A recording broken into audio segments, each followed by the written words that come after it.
So here's an important thing. When there is perception, or this quality of recognition, along with mindfulness, born of a consistent self-observation practice, we tend to frame what is recognized for a deeper and more careful observation. Until we see beyond our already existing perception of things, we are able to observe in a non-judgmental, non-prejudiced way. And through this act of selfless, egoless observation, we're able to deconstruct what we think we know for a deeper truth that maps onto reality. This is the whole technique we're learning. Let me be clear about something. Observation is not mindfulness.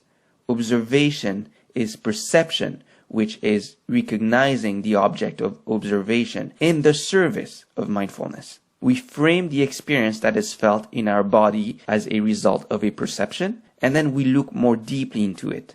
We dismantle the experience to its very core, just by observing it non-judgmentally.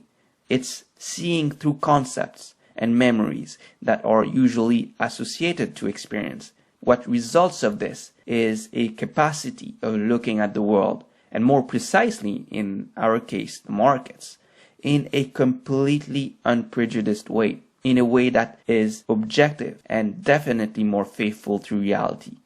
But when there is perception without mindfulness, which is our usual way of being most of the time, what happens is that we know and remember only the surface appearance of experience, and we solidify that superficial understanding with concepts of good or bad, right or wrong, like or dislike, want or doesn't want, that we've already created in our mind and now reinforcing. And this pattern of behavior gets played over and over again. And so we blindly react to sensory inputs, what we perceive through our five senses. We react blindly to what is perceived time and time again. The way we see the world is then limited, and we might be seeing it in detrimental ways. And most definitely we're not maximizing our experience of living, let alone of trading. For instance, we see this very and particularly clearly with losses. We have different concepts about them based on our memory, based on our past experiences. We create concepts around losses, and then our experience becomes limited by these concepts which we're carrying. We might associate losses to failure and a plethora of negative emotions and thoughts about ourselves. It's a pattern, and an insidious one, because as long as we're not mindful and looking deeper at our experiences, we are essentially repeating unproductive patterns of the mind, and we are reinforcing them. We do this with our perception of the markets, of our trades, P&L. We do this with our perception of others. We do this with our perception of ourselves.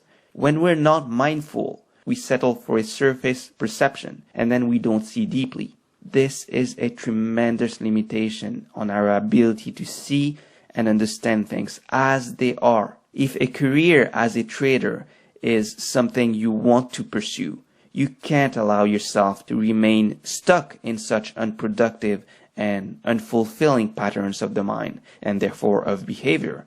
Now I grant to you, it's very difficult to stay open with beginner's mind, a mind that doesn't have any concepts of right or wrong, good or bad, a mind that is fresh, pure.